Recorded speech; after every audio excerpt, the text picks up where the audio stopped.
I don't have a poem from the time that I was 10 today, but the poem that I wrote was called Cuckoo Clock.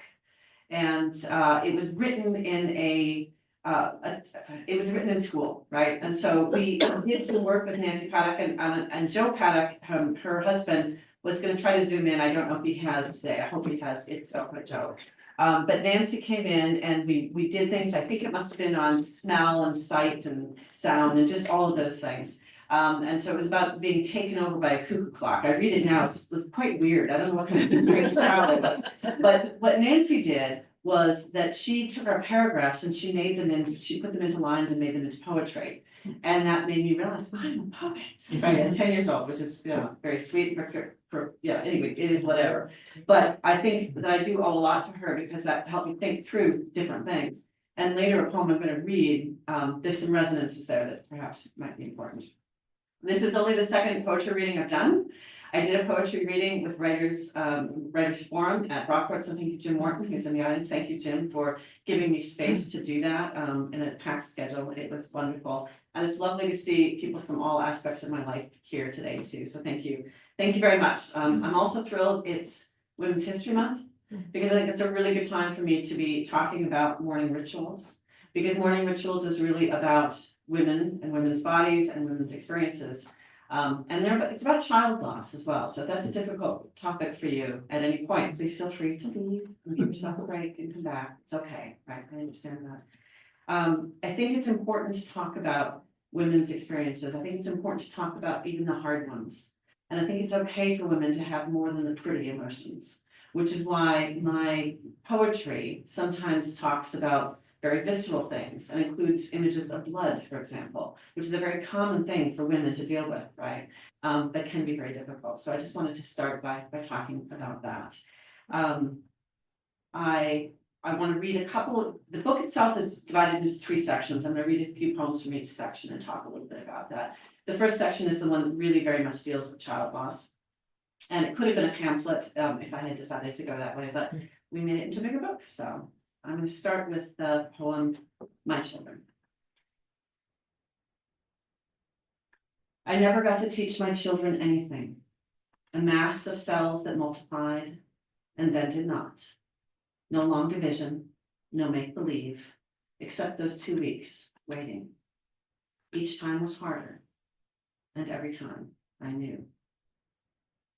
I'm going to talk a little more in our question and answer about why that's the first poem in the collection, but there's a reason why it starts the collection out, and so we'll talk about that in a little bit.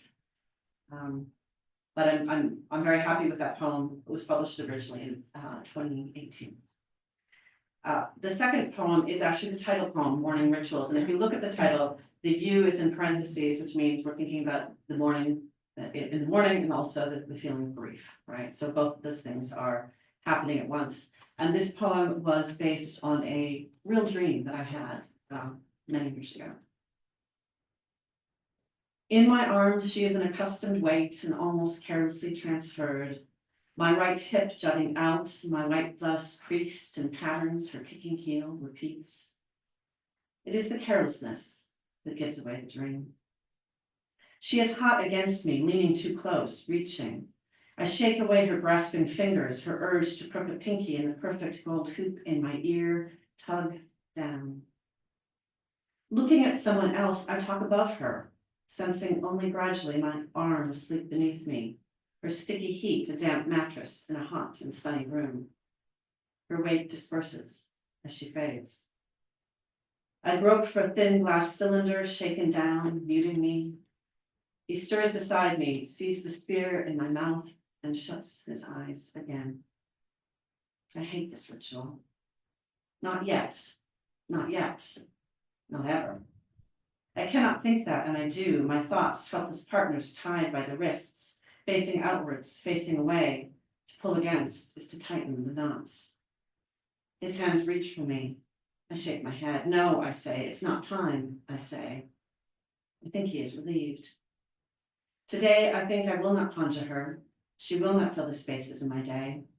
Today, I promise, I will not recall that careless weight, a conversation that goes on above her head. It is the carelessness I crave, the fact she is not central. to my dream. That is one of my favorite poems. Don't tell me the poems, they might get jealous. But I like that poem a lot, and that's really why I wanted it to be called that, the book itself. It was a poem that took a long time to gestate. It took different forms.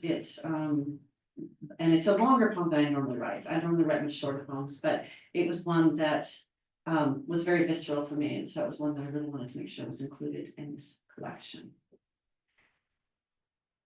The next poem I want to read is also about child loss, but it's actually not about me. And I wanted to be really clear about this. I have a wonderful friend. We got married within about a week of each other. We were very young. We were sure that life would always be good, that the world would be kind to us, always. I'm going to try to read this poem. I'll be honest with you, I've never been able to read it in public, so we'll see. If I can't, bear with me. But, so she lost her first child at 9 months, and that was terrible and so hard for everyone. Obviously, mostly for her and her husband, but we were all young and we didn't know that kind of thing happened. Sorry, I'm gonna have to wait.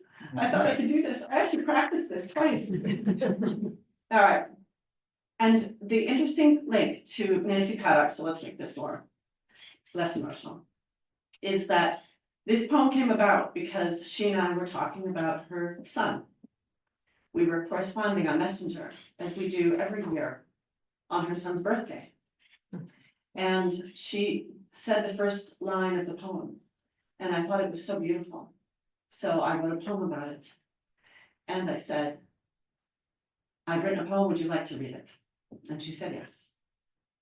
And she liked the poem. And I said, would you allow me to try to publish it? And very generously, she said yes. So this is a poem for her. And I'm gonna get a sip of water, and then I'm gonna read the poem.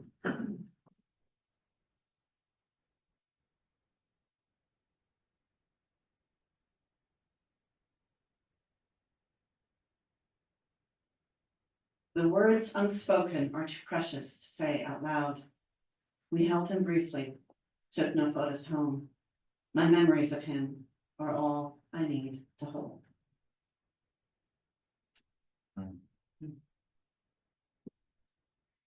The last poem in this first part of the collection is about love. And I think love takes many forms, and love is sitting in a reading, listening to poems when you don't necessarily like poems. Especially when you hear poetry that kind of dissects your life. So I think that's one way that love shows itself. But this is called Love Doesn't Live in a Hotel Room. It lives in the kitchen, in the cracks in the floor, in the time it takes a dishwasher to be emptied, in a gas tank filled, in a bed made, in a garden tended by one who hates the weeds. So the second part of this this collection is actually here because of Dave Mihalyov. And I gave Dave is the first person who said to me, I think you have a collection here. And I said, no, I don't have enough poetry, I don't have a collection. He goes, I think you do. So I put together a collection and I sent it to him to read, and he said, Heidi, some good poems here, but you gotta give your readers a break. Some of these are really tough, and you gotta do something different. Do you have anything lighter? Do you have anything funny? And I'm like, yeah, I do. I have some better, other poems. So that's where the three parts came from. So the first part is really about child loss. The second part is an eclectic little bunch of poems. There's a political poem in there. I don't write a lot of overtly political poems, although I do think the personal was political. So I do think, actually, maybe they're all political in some way, but there's a political poem. There are poems that are based on some visual prompts and some exercises that I've done, and there's some random poems as well. But I do want to read just two from the middle section. The first one is called Sisters. And you'd think I would have put a bookmark in so I can find it. Okay, sister. In my letters, I tell you privately, in conversations over thin black wires, over watery waves I cannot count, you are my friend, my best friend. You share my soul like no one can, not even him I live with. I think of miles and miles and miles and my choice to leave you, choosing between my life and my life, choosing him because I knew that you would wait for me. I spent 22 years living in the United Kingdom. I had to make the decision to move to the United Kingdom when I was 22 years old. I was very young. I knew that if I wanted this relationship to work, and I did, I had to move. And so I had to leave a lot behind to do that. But the friendships last as well. And the last one in this section I want to read is called Paper Calendars. It's based upon the fact that one time when I was visiting from the UK to the US, it was winter, I was with my sister, and I made her stop on the side of the road in Minnesota to take a picture of a barn. It was winter, it was beautiful, it was a red barn, and she thought this was the weirdest thing in the world. So every year after that, for a quarter of a century, I get a barn calendar for Christmas. And this is called Paper Calendars.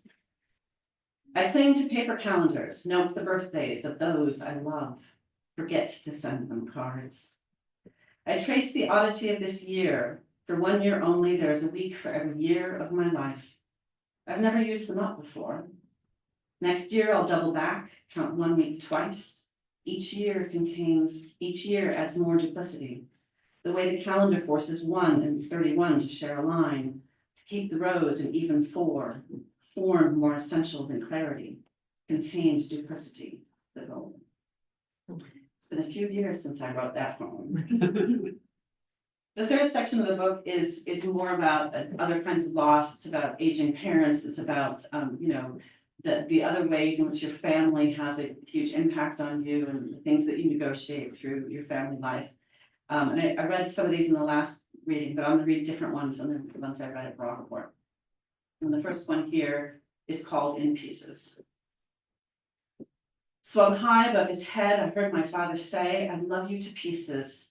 Oh, Dad, I said, I love you together. A 3-year-old's response, repeated often in my house, to laughter. I remember the moment. I remember being told about the moment. It's the same result, a memory. I love you to pieces. I love you together. Each month the pieces come apart. Each week a little weaker. No more swinging arms above his head. No more walking. No more. Daddy, Daddy, I love you together. And I am in pieces now.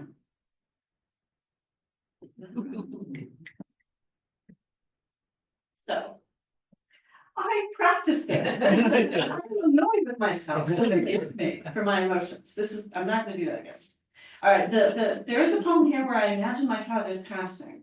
And I did that because I know it will happen at some point. He's almost 90 years old. He's been in ill health for a long time. He lives in a veteran's home in Minnesota. And I think just kind of imagining his passing was helpful to me in some way. I think that sounds strange, but it was just something that I needed to do. So it's called The River's Edge. I've never swum in a river for fear of tides and my dead uncle. My father made us learn to swim in pools, even as he stood on the edge, himself unable.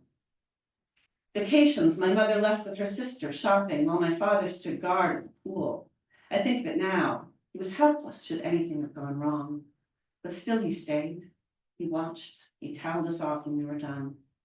The rivers were forbidden. I think of that now on the river's edge as I pour his ashes slowly in. So I have 2 poems I just want to touch on that aren't in this collection. Right? One that I published last year, and one that literally I just wrote. So the one that was published last year, I think some people who are my age and maybe older will recognize it. It's called My Childhood is Strange to Me. We didn't think it macabre to have a rabbit's foot in our pocket to stroke against our palm or face. We played with cap guns and candy cigarettes. Our mothers never knew where we were. Once I almost drowned in our neighbor's pool. I told no one for fear I'd never be allowed to swim again. We found Hustler and Playboy in the woods, crumpled and torn and sticky with sap. A man kissed me in the parking lot near our house. I didn't take the $5 he offered me.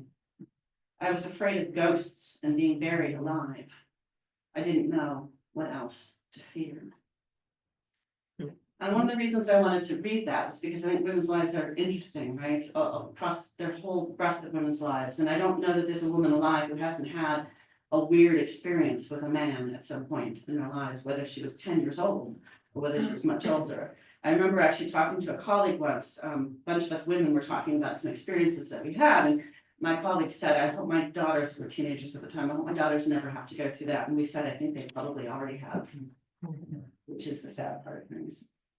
And my most recent poem is called, I actually wrote on the way home to see my father. I wrote it just after a trip, I think I wrote it on the plane, because I had an interesting encounter, and it's called On Being Mistaken for a Friendly Person. I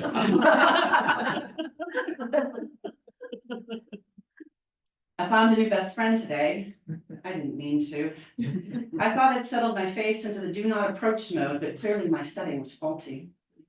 I didn't need to know of birthday parties and deaths, moving, disappointments.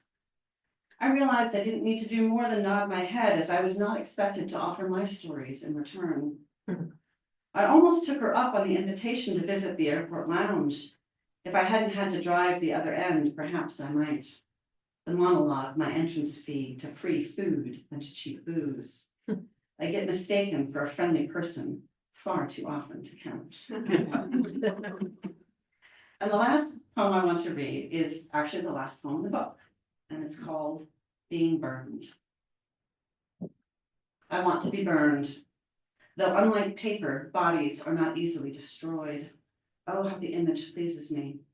The benefit of childlessness. I don't have to think about your feelings. There's no one to remember me. How comforting to know I am not bigger than I am. I don't have to outlast this life. Thank you.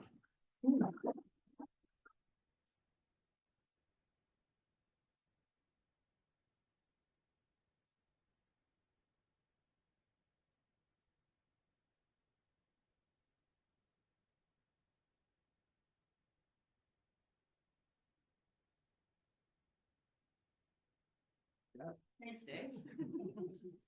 I chose a friendly interviewer. So the first question I want to ask is, and you touched on it a little bit when you started your reading today, with the poem My Children, you start out with quite a bang. Was it always the idea to hit the readers right between the eyes right away with the first poem? Yes, and one of the reasons that poem is the first in the collection is it's the first of the poems that I wrote or actually got published when I recommitted to creative writing. So, and I did that in 2018. In 2018, I made a New Year's resolution to myself that I would submit poetry every month to a literary magazine. Because I had lost a little bit of myself in my job. I know that my introduction didn't actually mention what my job is. My job is president of SUNY Rockport. And it's a great job, and it's an all-consuming job. But I lost a little bit of my sense of self because I got so involved in the work I was doing professionally. And I used to say to people, you know, they say, what do you do in your spare time? And I said, oh, I write, but it wasn't true. I stopped writing. I hadn't done enough of it. And so I committed to that in my New Year's resolution. This is the only New Year's resolution I've ever kept.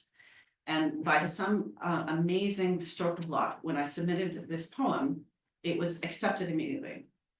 Isn't that easy to get published right off? And I'm very lucky that happened, because if it hadn't happened, I think that New Year's resolution would have gone away, right? But so the poem itself is precious to me because it started this journey and it started the book. And it can be very difficult, the poem, because it looks very simple and it talks a lot about loss. So yes, it probably does set the tone for the book, which is why I thought having it the first poem was a good idea. You tell me if that was a good idea. Fair enough. So especially in the first section, so many of the poems cover subject matter that happened decades ago in some cases. Why now? Why did you feel the need, the urgency to write these poems now? They are a collection of poems that have been worked on for a long period of time. So some of them are written more recently, some of them written a long time ago. The reality is, at the time that I was experiencing infertility treatments and infertility and child loss. I'm not sure I could have put that out in the world at that moment. I think that might have been too difficult for me. But now that I'm a menopausal woman, because every stage of women's lives we should put out there. I mean, we don't talk about menopause either, but hey, it happens to every woman who lives long enough. And now that I have that distance, I think I can see things better than perhaps I could have in the moment of the greatest difficulty and greatest loss. In the moments that I was experiencing trying so desperately to have a child, I really believed that I could not be happy if I didn't have a child. I didn't think life could be beautiful or good if that was not it. I didn't think I would ever be happy. And I'm pleased to say that's not true. You can have a beautiful and wonderful life without children, but you don't know that when you're at the most difficult part of that. And so I think that's the little bit of distance just allows the poetry to speak for itself a bit better. It opens it up. So I'm going a little out of order now. Sorry. You're in quite the public position, being the president of a college. Yes. This is some pretty deep subject matter. What's been the reaction you've been getting from people when they A, know that you write poetry, and B, when they actually read the poems you've been writing? So one person told me that actually I've had some very, very good reactions, right? And a number of people have expressed the things that they've gone through in their lives, which they've not told people about either. And so there's been a little bit of a link there, which is nice, because it's an experience more often than it's something that's been talked about, right? People don't talk about these things in public a lot, especially professionally. And so there have been some good, interesting reach outs. I also had somebody say that after they read my poetry, they thought they were glad they'd read it because they thought I was only in the writers forum because I was the president of the university. So that was nice. Thank you again for taking a chance on me, Jim. But so that was sweet. But I deliberately write under my birth name, right? I deliberately write under Heidi Slettedahl because I do think Heidi Slettedahl is a slightly different person from Heidi Macpherson. People have heard this before. We share the same body, but we're not the same person, right? President Macpherson and Heidi Slettedahl, we have some different things that we do. And so, yeah, I think it's been a bit of a surprise, especially because I've been very open now about things that I was not open about for many decades in my life. And certainly it's not something that you put in your first foot forward when you talk to people as a professional woman. You don't start by, and by the way, I can't have children, So you've obviously written a lot about pregnancy loss. In the latter portion of the book, you talk about the challenge of aging parents. Yeah. Was it natural for you to want to tie these subjects together? Was it always the intention to do that? Well, I would say I did not know I had a book for a long time, right? I didn't know that I had a book. I knew I had a collection of poems. I knew that I was writing poems. I knew that it made me feel good. I knew that I felt, every time I got a publication, it was really nice. It reconnected me with a lot of things I wanted to do. And so it was only when I just tried to start to put them together, and after some very good advice from you, Dave, the structure came together, and it made sense to me that mourning isn't something that you just get over, and mourning isn't something related just to one thing. It's actually related to every stage of your life. You mourn a friendship that you lose. You mourn your parents as they age. You mourn all sorts of things that you don't have anymore. And so it seemed to me to make sense to start with the child loss and to finish with knowing that you're dealing with loss on another side. So more of a craft question now, I guess. Obviously, this is a collection of poetry. On your academic side, you've done papers, you've done books. I know you've worked on novels, a couple different novels in the past. How easy or how difficult is it for you to transition between genres, between styles of writing? That's a good question. I guess I do different kinds of writing at different points. So I've done more writing of poetry lately because I give time over to it. And I think you can write.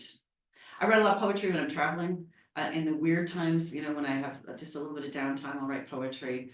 I write poetry on Sundays because that's my unscheduled day for work. I don't say I don't work that day, but it's unscheduled.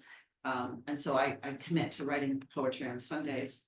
When I was writing my novels, I followed a practice that really works, which is to write 200 words a day.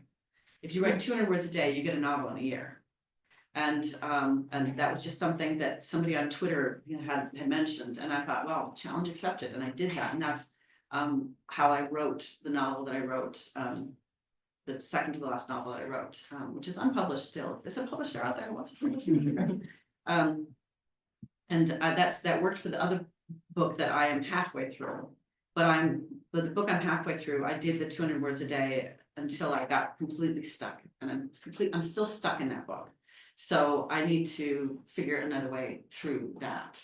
As far as my academic writing, I know that you can't wait for the muse to descend, because there's just not enough time for that. You just have to do it. And so for my academic writing, I will literally decide, okay, this week I'm writing this academic article because this is the week that I have. So spring break is a great time to do writing because I have, again, less scheduled time. So I will sit and I will write and I will research. And for me, it's not hard to do that. And I know some faculty members might think that's, crazy to say, but actually, because I know I have this limited period of time, I want to use it well. And so I will just write. And I haven't done that with my creative writing. I do that with my academic writing because this is the moment I have. So get it done. Okay. You mentioned you had one political poem in the collection, Yes. and I want to take a minute and read it. It's 2 lines. It's called America. We decided to fly the flags permanently at half-mast. It was easier than taking away the guns. So 2 lines, but it says so much. Why did you feel the need to have this poem in this collection? Because no one would publish it. I tried to get this poem published a million times. I think this is a cool poem. I love this poem. And it kept getting rejected. So I threw it in my book because I wanted it to get published. That's an honest to God truth. It is the truth. I really like that poem. Because I do think it says a lot in a few short lines. And it's something that it came about honestly because we walk our dogs on campus, and there's a wonderful mall area on our campus, and it's 3 flags, and we'll walk them and go, why are they half-mast now? And I never know the answer at first. Then we look it up and we find out why it's a half-mast, and then it goes back. I mean, sometimes sometimes it's obvious why something happened, but then it's like, oh, they're down again. Oh, okay, why are they down again? And I also remember there was a time we were doing a view book, which is something that it's marketing materials for new students, right? And we had this beautiful picture of Hartwell Hall, which is our historic building, and students on the lawn. And I looked at it and said, the flags are half-mast in this picture. I don't want this one in the view book. And I know that was a real pain because you were still working at that time. I know that was a real pain, right? But I'm like, no, they're half-mast. I'm not celebrating that. We gotta get a new picture. And my frustration about the fact the flags are half-mast so often for real violence in our community and our society, it just made me angry. And so I wrote a poem about it. Do you have other political poems? No, I don't think I have as overtly political poems as this, mostly because in my real life, I work very hard at being nonpartisan. And so that's what I do 24/7 is nonpartisan. And so you can't just turn it on and turn it off. I think. But at some point in the future, when I'm retired, you might see more political poems from me. You never know. Fair enough. Okay, I have one more question for you, and I'm going to read a little bit more. You already read this poem, but my question is about it. Final poem in the collection, Being Burned. And you end with the stanza, how comforting to know I am not bigger than I am. I don't have to outlast this life. So in a way you evoke a freedom in the sense that there are no next generations to remember you. But to me, it kind of brings everything full circle and underscores the sadness of the loss that you so powerfully detail throughout the book. Can you talk a little bit about wanting to end on this note? Thank you. That's a great question. Because I think that whether people are honest about it or not, often they have children so that they can leave a legacy. People have children so a name gets carried on, right? And there's lots of reasons why people have children, and all of them are good reasons. I wish I could have had children. But I do think there's a certain selfishness sometimes to having children that people don't necessarily express. But I also think that there's a certain point in all our lives where we feel like we want to leave a legacy, or we want, someone to know us or to remember us or to, something like that. And the reality is it doesn't matter in the end, right? Because we all pass away. When I was younger, I wanted to be famous. I wanted to be an actress. I wanted to be a writer. You want all those things when you're young because you don't know what fame actually means, right? But the reality is nobody needs any of that stuff. It's all ephemeral. It all goes. If you've ever walked a graveyard, a cemetery, you know that there are many, many, many, many stones that no one has done anything with for so long. And so sometimes if you want to, you can help clean them up, but there's nobody to remember these folks either. So it's nice to know that doesn't have to be a goal, that actually this life is enough. This is enough. All right, well, it's a nice way to end.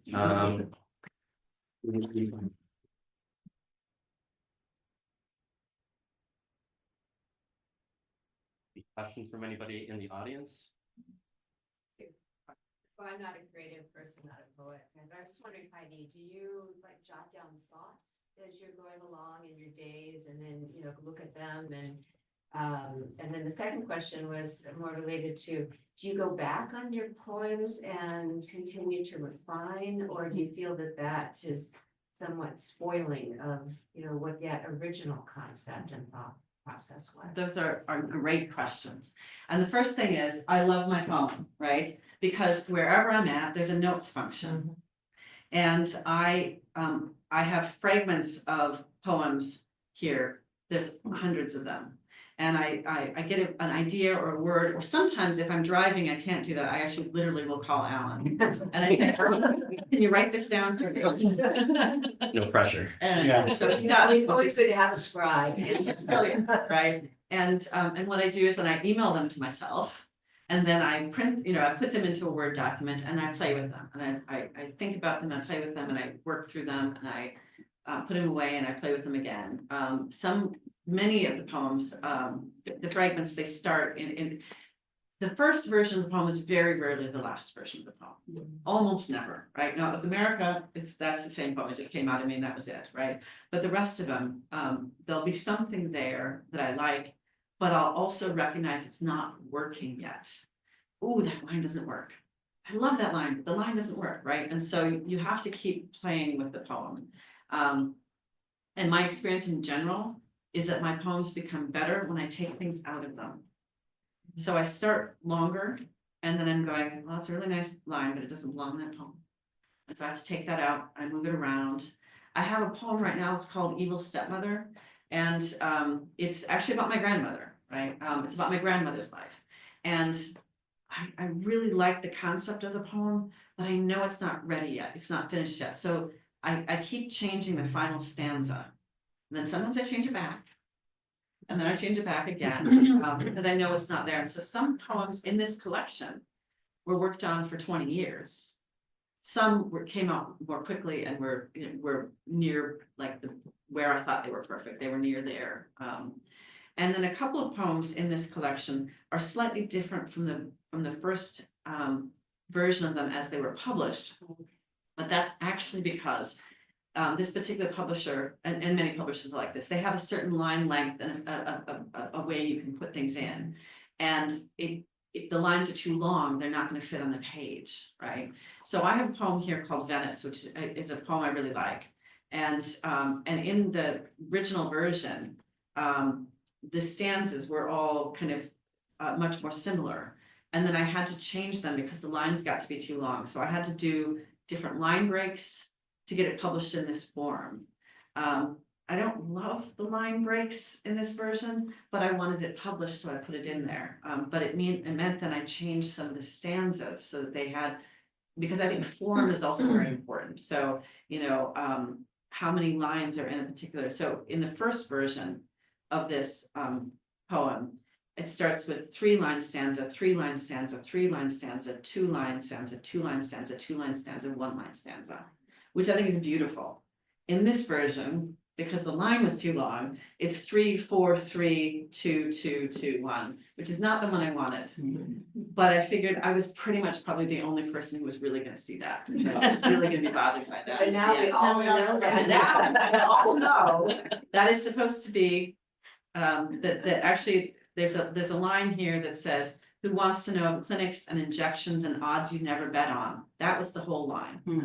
And this line actually now it says, who wants to know clinics and injections and odds you'd never bet on until you do. And it still works, but it doesn't work as well as I would like it to. I think you need to email us all the word. Yeah. Or you could all buy a copy of the book, it's on page 22. But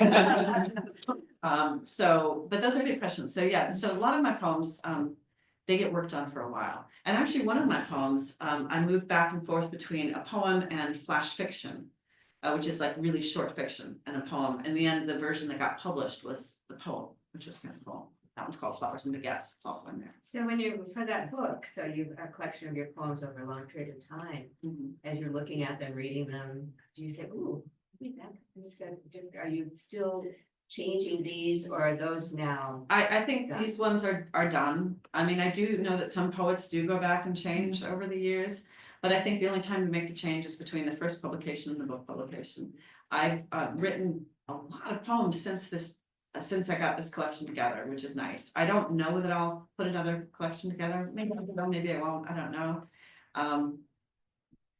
But this one had an organic kind of connection. This a lot of it was so clearly connected. It was easier to make this into a collection. So I'm not sure.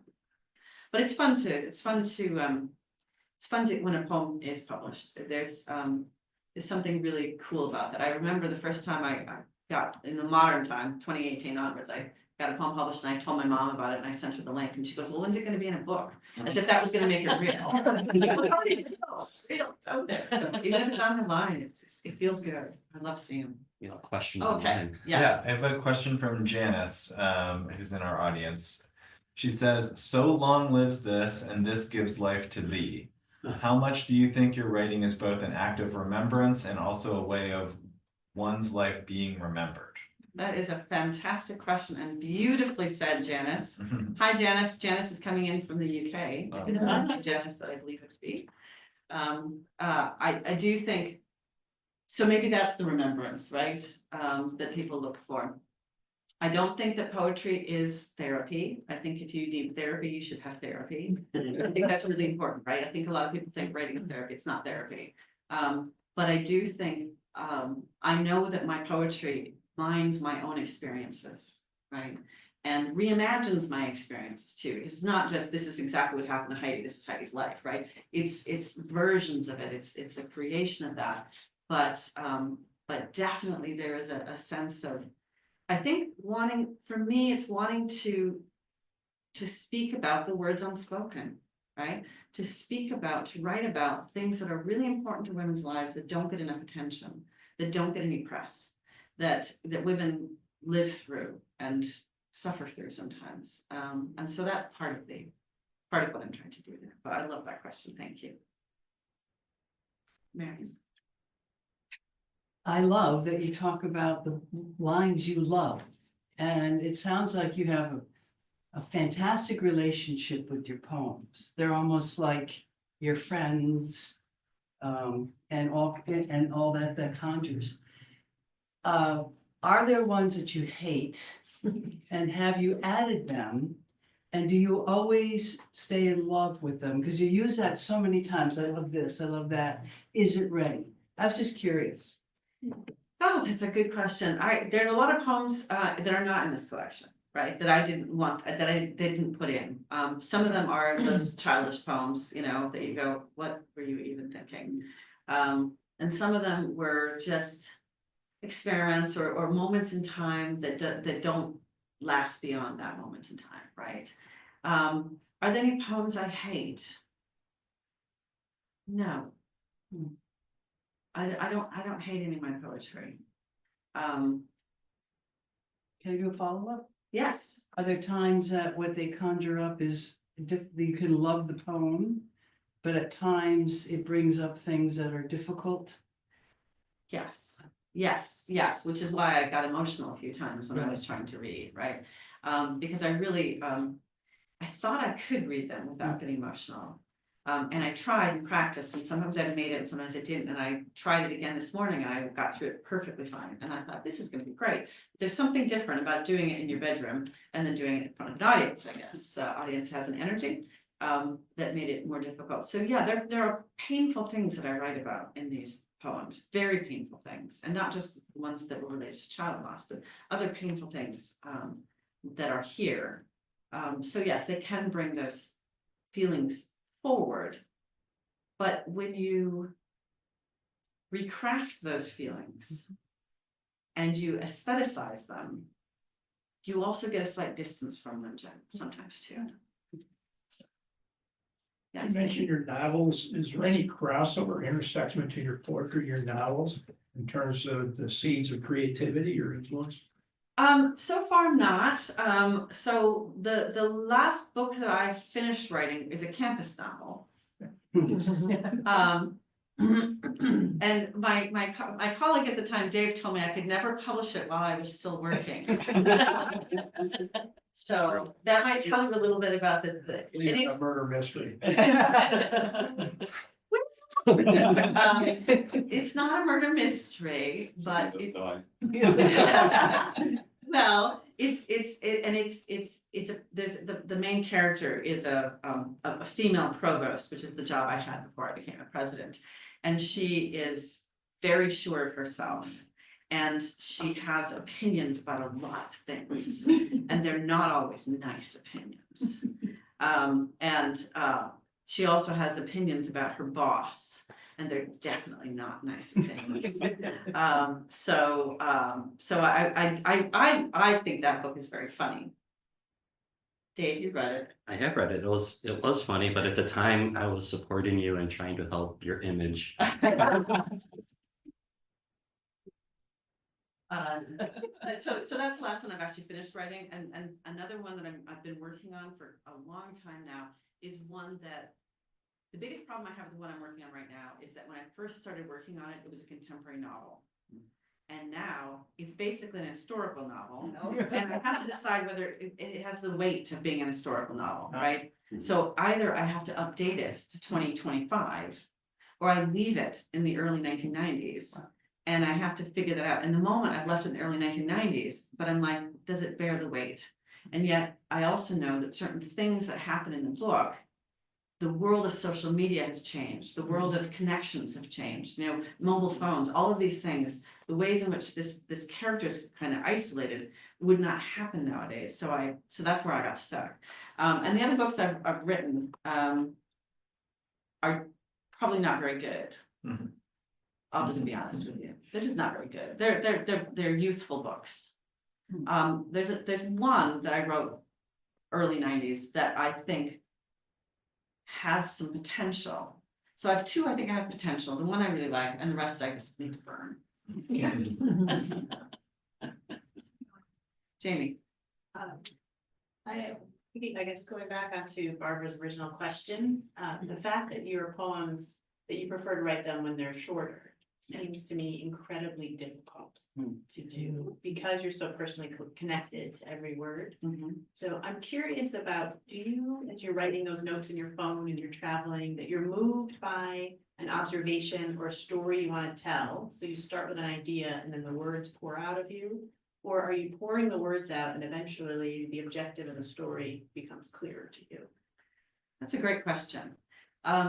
When I've been traveling, often there's something that has some observation, something I've seen, some person I've run into, something like that has moved me to write something, right? And it comes out very, very quickly. And the interesting thing about that is so often that is related to going to visit my father.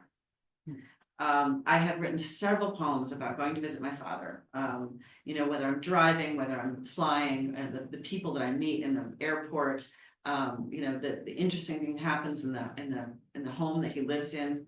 And so those things kind of just pour out of me, and I just write them as quickly as I can, but I know I've got time to recraft them later. I don't sit down and think, today I'm gonna write a poem, so let me think what I should write that about, right? It tends to be an image, an idea. I mean, I don't even know if I've got any examples of things that have recently just somehow my Apple card came out. I don't need that one. But you know, they just come out, and sometimes I don't even know what they mean. And so they just stay as fragments for a while because I'm just trying to give one there was, you know, there's things that don't even always make sense, but sometimes it's just a little phrase, you know, my family wasn't smooth. I'm like, oh, that's interesting. That's an interesting idea. I haven't done anything with that yet, but there was an idea of wanting to move forward from that. Or I wish I could find one that one of the last times I went to visit my dad, they told me that they call him the supervisor, because he goes to the events that everybody has. He doesn't participate, but he helps make sure everybody's doing the right thing. And so like they call him the supervisor, but he likes to sleep through the activities. That's as far as I know. You know, and so, you know, at some point that will turn into something a bit more, but it's a little nugget. It's just teasing me. It teases me for a while, and other times they fly out. So it kind of depends on the moment. But in a way, it's nice to have that repository. Yeah. I mean, I know I have a couple files called just random thoughts. Yeah. And you just go back to them for those days when you may not have anything front of mind that you want to write, and you can just look through and play around with it again. Yeah, yeah. I think that's really good. And I actually have a file called Poems Without Homes. And often the reason they don't have homes yet is that they just need more work.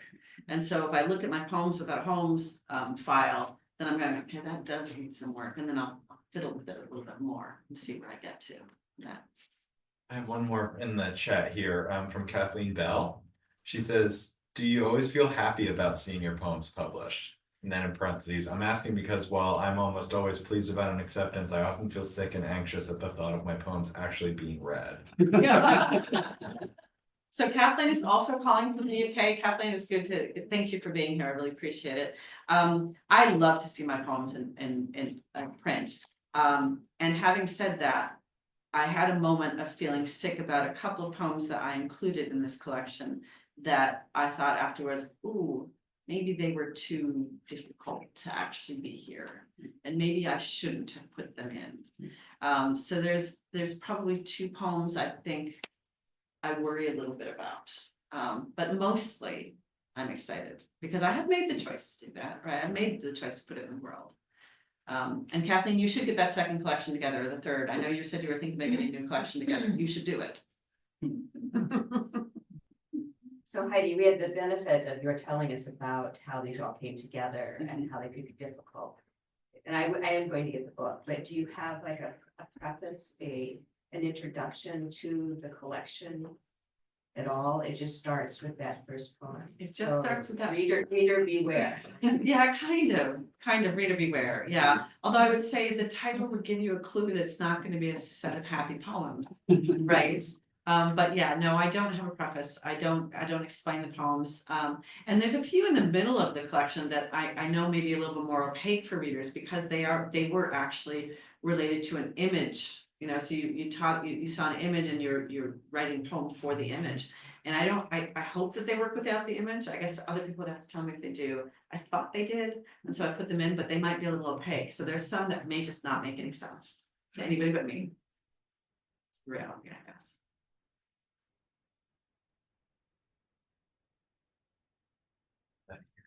Okay.